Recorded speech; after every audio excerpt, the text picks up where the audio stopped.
Question 1. Which of the following is a key difference between first-party and third-party cyber insurance coverage? A. First-party coverage includes protection against privacy liability claims, while third-party coverage addresses data breach expenses. B. First-party coverage protects the insured business from external cyber attacks, while third-party coverage covers incidents affecting customers or third parties. C. First-party coverage includes business interruption and cyber extortion expenses, while third-party coverage covers errors and omissions by the business. D. First-party coverage is generally limited to data breach notification expenses, while third-party coverage addresses internal vulnerabilities. Answer. C. First-party coverage includes business interruption and cyber extortion expenses, while third-party coverage covers errors and omissions by the business. Explanation. First-party coverage provides protection directly to the insured party for losses suffered, such as business interruption and expenses related to cyber extortion, ransomware attacks. Third-party coverage, on the other hand, focuses on liability when the insured party is held responsible for causing harm to others, such as errors or omissions, and privacy liability. It's critical to differentiate these coverages when analyzing policies. Question 2. Scenario-based question. Mr. Daniels operates a mid-sized healthcare company in Wisconsin. His company recently suffered a data breach that exposed the personal health information of several patients. He holds a cyber insurance policy that includes both first-party and third-party coverage. Mr. Daniels needs to respond to the breach in accordance with his insurance policy and legal requirements. What should Mr. Daniels do first? A. Immediately notify the affected patients even before consulting his insurer to avoid legal complications. B. File a claim with his insurance provider, report the breach to Wisconsin's Attorney General, and then notify the affected patients. C. Wait for the insurance company to conduct a full investigation before taking any action to avoid any potential policy violations. D. Notify the affected patients and wait for the insurance company to reimburse him for the breach-related costs without further action. Answer. B. File a claim with his insurance provider, report the breach to Wisconsin's Attorney General, and then notify the affected patients. Explanation. In the case of a data breach involving personal health information, Mr. Daniels must follow Wisconsin's data breach notification law, which requires businesses to report breaches to both the affected individuals and the Attorney General. Furthermore, it's essential to notify his cyber insurance provider immediately to initiate the claims process for the first-party coverage. G. For breach-related expenses and any third-party liability. The order of actions is critical, as failure to promptly notify may result in non-compliance with the state law or potential coverage issues under the policy. The insurer will then guide the company through the claims process, which may include support with legal actions and forensics. Question 3. Which of the following best describes a common exclusion in most cyber insurance policies? A. Coverage for social engineering fraud is typically excluded under first-party policies but is included under third-party policies. B. Most cyber insurance policies exclude coverage for cyber attacks that result from natural disasters such as hurricanes or earthquakes. C. Cyber insurance policies usually exclude damages arising from internal employee sabotage unless specifically included in the policy. D. Most cyber insurance policies include coverage for ransomware attacks, but only if the attack is linked to physical property damage.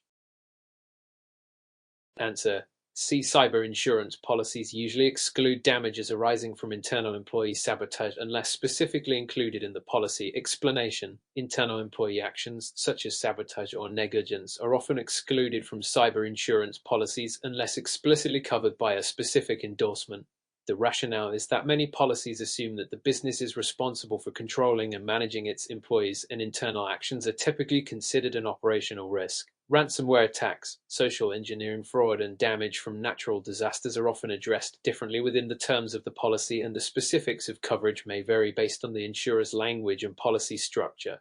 Question 4. Which of the following best describes the role of a cyber insurance policy in mitigating risks associated with ransomware attacks? A. A cyber insurance policy generally does not cover ransom payments, as the payment is considered a voluntary business decision. B. Cyber insurance policies usually cover both the ransom payment and the costs associated with incident response, including IT forensics. C. Cyber insurance policies exclusively cover the ransom payment but do not cover costs related to business interruption. D. Cyber insurance policies typically exclude coverage for ransomware attacks unless there is a direct link to third-party negligence. Answer.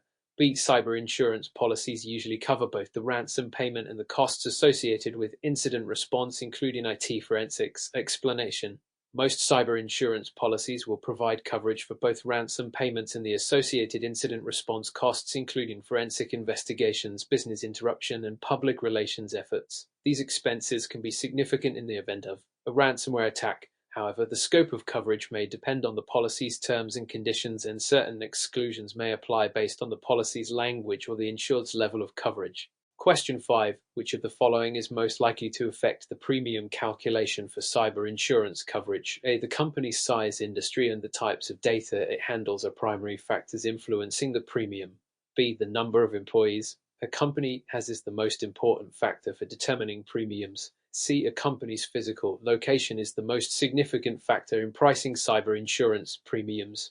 D. A company's total revenue is the only factor that affects the premium calculation for cyber insurance. Answer A. The company's size, industry, and the types of data it handles are primary factors influencing the premium. Explanation: the size of a company, its industry, and the types of data it handles, e.g., personal, financial, health data, are critical factors when determining the premium for cyber insurance coverage. Insurers assess these elements to evaluate the level of risk associated with providing coverage. Larger companies or those in high-risk industries such as healthcare or financial services may face higher premiums due to the greater exposure to potential cyber threats. Other factors like the company's cybersecurity measures may also influence the premium calculation. Question 6. Scenario-based question. Samantha's retail business in Wisconsin recently experienced a security breach that compromised customers' payment information. The breach resulted in significant financial losses and damage to the company's reputation. Samantha's cyber insurance policy includes first-party coverage for data breach expenses and business interruption, but she is unsure about how to proceed with the claim. What should Samantha do first? A. Samantha should report the breach to her insurance company and then notify affected customers to comply with state law and the policy. B. Samantha should notify her employees about the breach and wait for them to take the necessary actions to report it. C. Samantha should notify the affected customers first and then wait to see if they file a lawsuit before contacting the insurer. D. Samantha should wait for her business's IT department to resolve the breach before reporting it to the insurance company. Answer A. Samantha should report the breach to her insurance company and then notify affected customers to comply with state law and the policy. Explanation: in the event of a data breach, the first step is always to report the incident to the insurance provider immediately. This ensures that the claim process begins and that the company can leverage the resources offered by the insurance provider, such as legal assistance and forensics. The insurer will typically guide the business on what steps to take, which may include notifying affected customers, reporting the breach to the relevant authorities, e.g., Wisconsin's Attorney General, and implementing mitigation measures. Delaying or failing to report the incident can result in coverage issues under the policy. Question 7. Which of the following is a common exclusion found in most cyber insurance policies that could affect coverage for social engineering fraud? A. Social engineering fraud is typically covered if the insured company has established strong cybersecurity protocols. B. Cyber insurance policies may exclude coverage for losses caused by social engineering fraud if the insured did not implement training for employees. C. Social engineering fraud is not covered under any circumstances in cyber insurance policies. D. Most cyber insurance policies automatically cover social engineering fraud, regardless of the company's level of security. Answer: B. Cyber insurance policies may exclude coverage for losses caused by social engineering fraud if the insured did not implement training for employees. Explanation: social engineering fraud, such as phishing or impersonation attacks, is often excluded from cyber insurance policies unless the company has taken preventive measures such as employee training and awareness programs. Insurers may exclude this type of fraud if the insured has not demonstrated a reasonable level of diligence in preventing such attacks. This emphasizes the importance of implementing cybersecurity training and other mitigation strategies to minimize the risk of social engineering attacks and ensure broader coverage. Question 8. Which of the following actions is recommended to mitigate cyber risks before applying for cyber insurance? A. Implementing cybersecurity measures, conducting risk assessments, and ensuring compliance with relevant data protection laws can improve risk management and lower premiums. B. Avoiding any cybersecurity measures to maintain low premiums, as insurers will view the company as low risk. C. Increasing the business's total revenue to demonstrate financial stability, which is the primary factor for underwriting. D. Avoiding third-party vendors, as they represent the highest cybersecurity risks for a business. Answer A. Implementing cybersecurity measures, conducting risk assessments, and ensuring compliance with relevant data protection laws can improve risk management and lower premiums. Explanation. Cyber insurers assess the level of risk a company poses before underwriting a policy. Implementing robust cybersecurity measures, conducting thorough risk assessments, and ensuring compliance with data protection laws such as HIPAA or GDPR can demonstrate a company's commitment to managing risks effectively. This can reduce the overall risk profile and potentially lower premiums. Cyber insurers may offer discounts or more favorable terms to companies that have taken proactive steps to safeguard against cyber threats. Question 9. What is the primary purpose of including errors and omissions (EOO) coverage in a cyber insurance policy? A. To cover claims arising from poor performance or negligent actions by third-party vendors.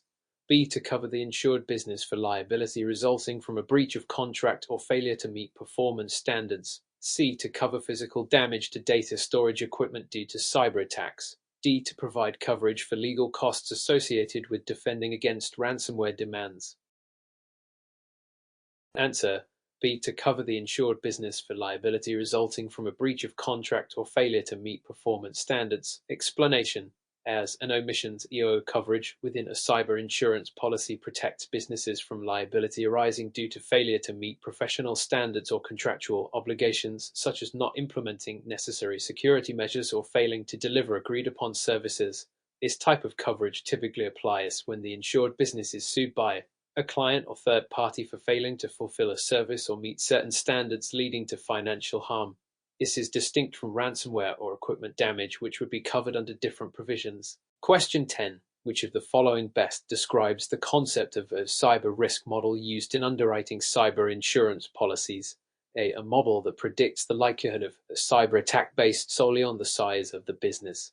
B. A model used to evaluate the probability of a data breach occurring based on historical data and industry risk factors. C. A model that focuses on analyzing the legal implications of data breaches and does not consider cybersecurity practices. D. A model that primarily assesses the physical security measures a company has in place to protect against cyber attacks. Answer. B. A model used to evaluate the probability of a data breach occurring based on historical data and industry risk factors. Explanation. Cyber risk models are used by insurers to evaluate the probability of a cyber incident, such as a data breach, occurring. These models take into account a variety of factors, including historical data on cyber attacks, the type of industry, the specific cybersecurity practices in place, and external threat factors. This helps insurers assess the potential risks involved and tailor the policy terms, premiums, and coverage options to suit the specific business. Physical security is one part of the equation, but the focus is on the overall risk of cyber threats. Question 11. Which of the following is typically covered by a cyber insurance policy's third-party liability coverage? A. Loss of business income due to a malware attack. B. Legal costs for defending against a lawsuit from a client whose data was breached. C. Costs for investigating internal system breaches. D. Ransom payments to cyber criminals. Answer. B. Legal costs for defending against a lawsuit from a client whose data was breached. Explanation. Third-party liability coverage generally includes costs for defending against lawsuits or claims filed by clients or third parties whose personal data was compromised in a breach. This coverage also typically covers settlements, damages, and legal fees associated with the claim. Question 12. Which of the following would most likely trigger a cyber insurance policy's data breach coverage? A. A customer accidentally deleting important company data. B. Unauthorized access to customer data by an employee. C. A company losing a laptop without encryption. D. A company being sued for violating intellectual property rights. Answer. B. Unauthorized access to customer data by an employee. Explanation. Data breach coverage is typically triggered when sensitive or private data is accessed or exposed without authorization, whether by external hackers or internal employees. Unauthorized access to customer data is the most common situation that triggers this coverage. Question 13. Scenario-based question. Alex's company experienced a cyber attack where hackers gained access to customer financial information stored on their server. The company's cyber insurance policy includes coverage for regulatory fines and penalties due to data breaches. Which of the following is the most likely next step for Alex to take? A. Contact the company's insurer to report the breach and begin the claims process. B. Immediately inform the customers whose data was breached without contacting the insurer. C. Pay the ransom demand before notifying anyone else. D. Wait for the breach to be investigated by the government before acting. Answer A. Contact the company's insurer to report the breach and begin the claims process. Explanation: the first action should always be to contact the insurance provider. The insurer will help guide the company through the breach response process, which may include notifying affected customers, providing legal advice, and covering regulatory fines associated with the breach. Reporting the incident promptly ensures that coverage will be applied for eligible expenses. Question 14. What is the main purpose of cybersecurity liability coverage (ECA) cyber insurance policy? A. To cover expenses related to the physical repair of damaged servers. B. To cover costs incurred from third-party claims due to a security failure or breach. C. To pay for employee training to prevent phishing attacks. D. To provide funds to upgrade a company's security infrastructure. Answer B. To cover costs incurred from third-party claims due to a security failure or breach. Explanation: cybersecurity liability coverage is designed to cover costs related to third-party claims arising from security incidents, such as data breaches or failure to meet cybersecurity obligations. It typically includes legal fees, settlements, and damages incurred due to the breach. Question 15. Which of the following is not a typical exclusion in most cyber insurance policies? A. Acts of war and terrorism. B. Losses resulting from employee theft or fraud. C. Damages due to negligence in maintaining adequate security measures. D. Damages caused by natural disasters such as hurricanes or earthquakes. Answer: D. Damages caused by natural disasters such as hurricanes or earthquakes. Explanation: while natural disasters are typically excluded from most cyber insurance policies, cyber insurance generally does not cover damage caused by physical events like hurricanes or earthquakes. However, losses caused by employee fraud, negligence in security, and acts of war or terrorism are often excluded in standard cyber policies. Question 16. Which of the following is a common limitation found in cyber insurance policies regarding business interruption coverage? A. Coverage only applies if the business interruption is directly caused by a cyber attack. B. Coverage is automatically extended for any type of interruption in business operations. C. Only interruptions that last longer than 48 hours are covered.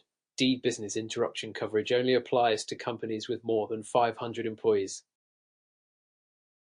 Answer A. Coverage only applies if the business interruption is directly caused by a cyber attack. Explanation: business interruption coverage under a cyber insurance policy is typically limited to incidents that directly result from a cyber event, such as a ransomware attack or data breach. The interruption must be linked to the breach itself, and the policy will cover the income loss during the period of disruption. However, not all interruptions or business disruptions are automatically covered. Question 17. Which of the following scenarios would most likely be excluded from a cyber insurance policy? A. A ransomware attack that encrypts critical business files, leading to financial losses. B. A breach where a hacker steals sensitive customer data stored in the cloud. C. A denial of service attack that prevents access to a company's website for several days. D. A breach resulting from a company's failure to comply with industry-specific cybersecurity regulations.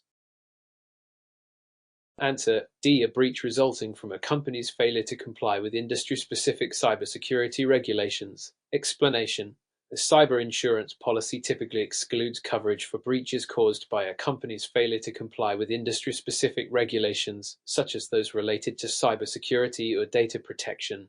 If the company did not meet required security standards or regulations, the breach may be excluded from coverage. Question 18. Which of the following best describes the concept of cyber extortion as covered by cyber insurance policies? A. The act of accessing unauthorized data and using it for financial gain. B. A malicious attack where a cybercriminal threatens to damage the company's systems unless a ransom is paid. C. The deliberate theft of intellectual property from a company's network. D. A fraudulent attempt to access personal information using phishing emails. Answer: B. A malicious attack where a cybercriminal threatens to damage the company's systems unless a ransom is paid. Explanation: cyber extortion refers to situations where a cybercriminal threatens to cause harm to a company's systems or data unless a ransom is paid. This is often seen in the context of ransomware attacks, where attackers encrypt a company's files and demand payment for the decryption key. Question 19. Which of the following would likely trigger a forensic investigation under a cyber insurance policy? A. A company's network being down for 24 hours due to server malfunction. B. A client filing a lawsuit for breach of contract unrelated to cybersecurity. C. A suspicious breach of sensitive data that needs to be investigated for the source and impact.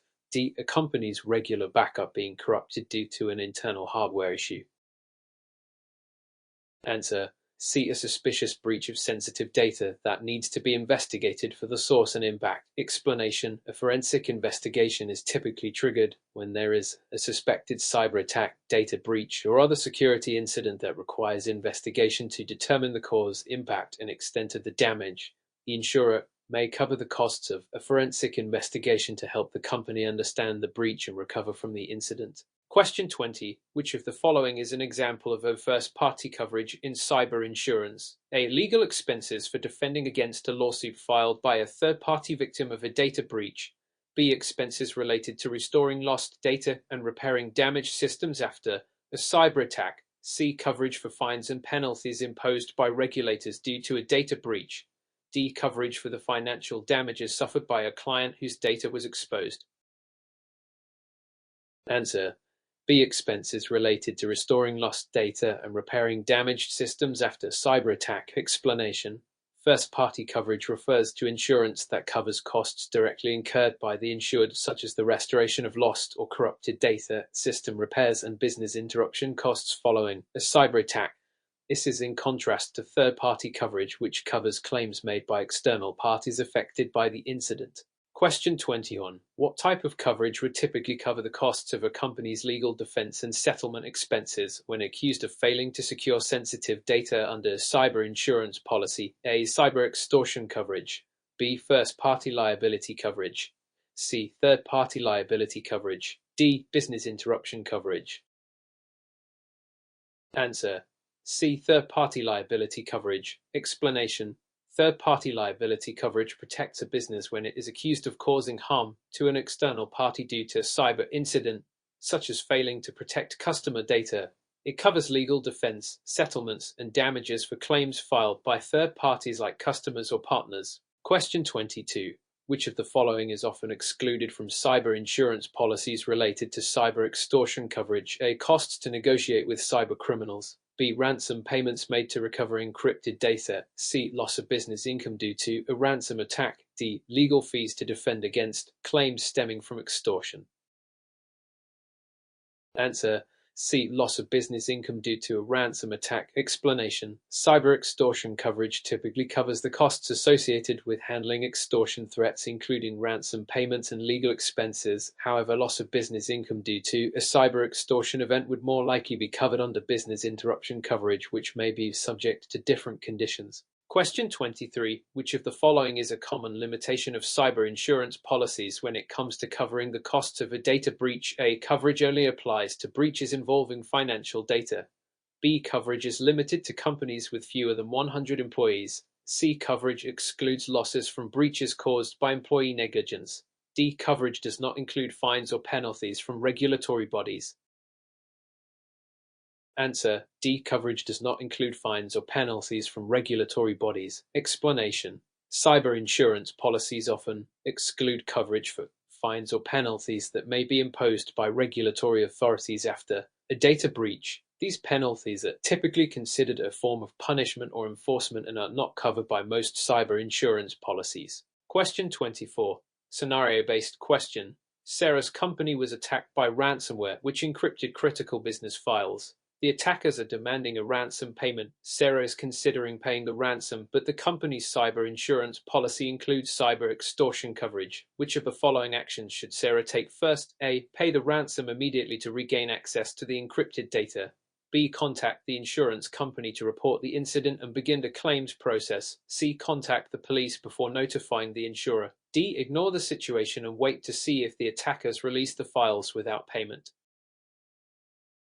Answer: B. Contact the insurance company to report the incident and begin the claims process. Explanation: the correct approach is to notify the insurance company immediately. Cyber extortion coverage can help guide the company through the negotiation process with the cyber criminals and may cover the ransom payment as well as associated costs. Contacting the insurer is a critical step before paying any ransom. Question 25. Which of the following would typically be covered under a cyber insurance policy's business interruption coverage? A. Loss of income caused by a system outage resulting from a ransomware attack. B. Costs to repair physical damage to a data center caused by a cyber attack. C. The cost of public relations efforts after data breach. D. Fines imposed for violating data protection regulations.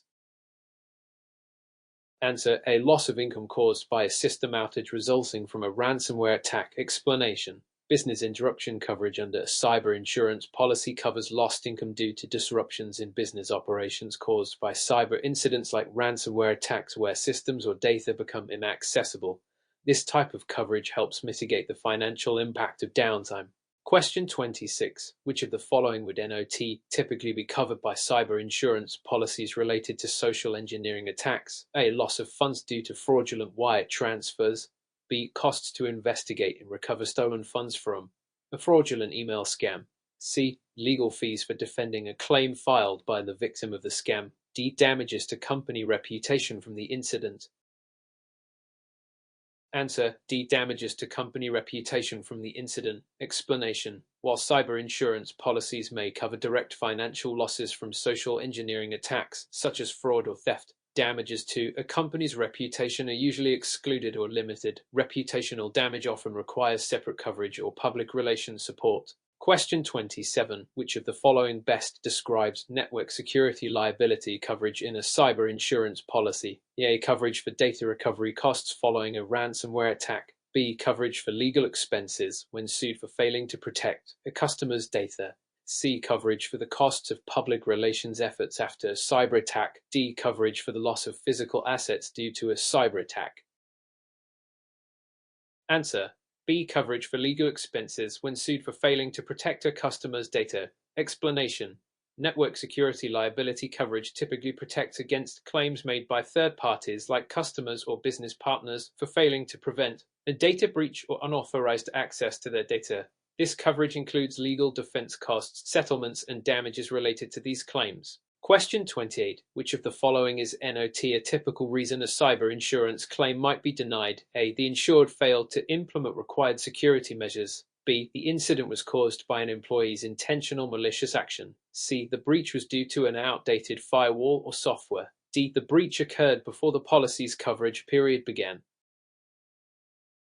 Answer: B. The incident was caused by an employee's intentional malicious action. Explanation: cyber insurance policies generally do not deny claims based on intentional malicious acts by employees, as they may still be covered under the policy's terms. However, failure to implement required security measures or breaches caused by outdated technology could lead to a denial. Question 29. Which of the following is often required by a cyber insurance policy as part of its risk management requirements? A. Annual employee cybersecurity training. B. A minimum of 1 gigabyte of encrypted backup storage. C. A third-party cybersecurity audit every 2 years. D. All employees must use company-issued smartphones.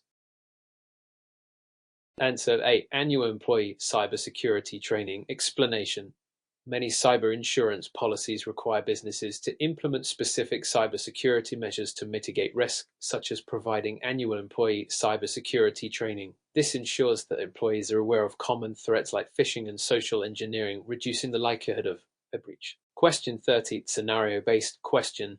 Tom's company is dealing with a significant data breach involving customer payment information. The company's cyber insurance policy includes forensic investigation coverage. What is the primary purpose of the forensic investigation in this case? A. To determine the financial impact of the breach on the company. B. To identify the cause, extent, and source of the breach. C. To assess the reputational damage caused by the breach. D. To negotiate with the cyber criminals responsible for the breach. Answer: B. To identify the cause, extent, and source of the breach. Explanation: Forensic investigation coverage is used to determine the cause and extent of the breach, including identifying how the breach occurred and which systems or data were impacted. This is essential for understanding the breach's full scope and informing recovery and mitigation efforts.